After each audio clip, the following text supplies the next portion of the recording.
The Monkey is a horror film with a lot of talent attached to it.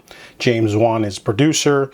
It is written and directed by Osgood Perkins and is based off a story by Stephen King. So there's quite a lot of, stuff going on. The trailer doesn't give away too much, but basically it's about a cursed monkey toy, and you wind the key on the back and it kills people. So not a very ambitious storyline. Is basically Final Destination, but a cursed object instead of death itself. This movie is about two boys, twin boys, Hal and Bill. They are with their single mother, and they are going through their father's stuff when they find the toy monkey. Bill is the first to turn it, and someone dies, and then the two boys find out that turning the key ends up killing someone.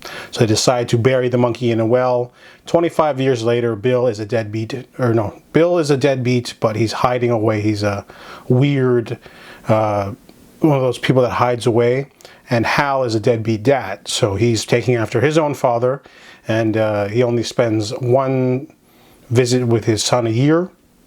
And his wife has a new husband. He's like an expert of stuff. He's kind of a jerky. It's a cameo. I'm not going to say who it is. But essentially the story is the monkey is back. The monkey is now at a yard sale after their aunt dies. And now the monkey is in someone's hands and they're turning the key. People are dying. This movie's not very good. I'm just going to say it right now. Didn't have much expectations. I heard it was just okay. I didn't really have any expectations. But, with Osgood Perkins' amazing Longlegs movie, I thought this movie would be of the same quality. But I often forget that I don't like the Osgood Perkins' earlier films. I'm not a fan of The Black Coat's Daughter. I thought Gretel and Hansel was just okay. So Longlegs is his best, and this one is definitely ranks among one of his worst.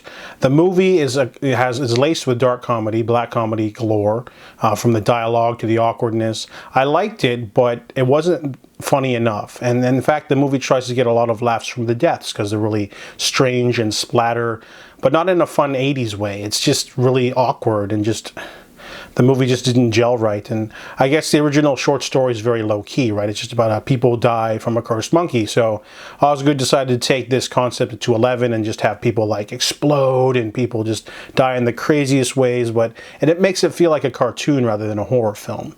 And in terms of acting, Theo James does double duty as the twin brothers, but he doesn't get introduced, his adult version doesn't get introduced for a good like half an hour to 45 minutes. So half of this movie is focused on teen boys. And something that my friends mentioned that I also noticed, that they devote a large chunk of this movie to Hal being tormented by school bullies. There's a group of girls that pick on him, and they don't go anywhere with that at all. There's no comeuppance for the bullies. They don't die from the monkey. They don't die from the monkey in adult life. They could have tied that in to make it more thematically relevant. Instead, they have a montage of people dying for no reason, and it's just random, and you don't know these people. There's nothing to the deaths. It's like wasted celluloid, and that kind of irked me a little bit. And the movie also has too much going on. There's two themes. One theme of being generational trauma being brought over from one family to the next in the form of the monkey itself, and then there's also a sort of generational trauma of abandoning your son, because Bill and Hal's dad did the same to them. Now Hal's doing it to his own son. He's not really fighting for his son. And then there's also another character that they introduce really awkwardly who also has a father who abandoned them. So they're really laying on the theme really thick there, but they don't do anything with it really. And it feels like kind of like you need to have a theme just to have it. But also, the movie has a lot of characters in it. There's just too much going on. There's a good lingering scene with a real estate agent lady and this other guy whose family abandoned him. His dad abandoned him, and he's like another part of the movie, but not a large part of it. It's just a lot of just random stuff. It almost feels like certain elements are like really done well, but if you take everything together, it doesn't gel well at all. You've got the dark humor works. You've got the decent, concept, but the story's not good. Didn't like the brotherly sibling rivalry. Didn't really work. The abandonment with the father didn't work, and they have all these deaths happen, but they're just random people. So it feels a little bit disconnected and too wacky in terms of tone. It makes the entire thing a silly premise. I found myself being entertained. I was entertained by the movie. from shock value, but definitely not rewatch value. This movie is a throwaway.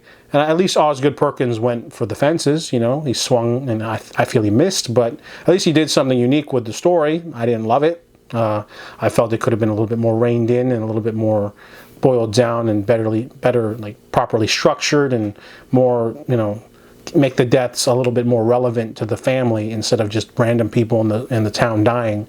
So overall, The Monkey, I give it a 4 out of 10.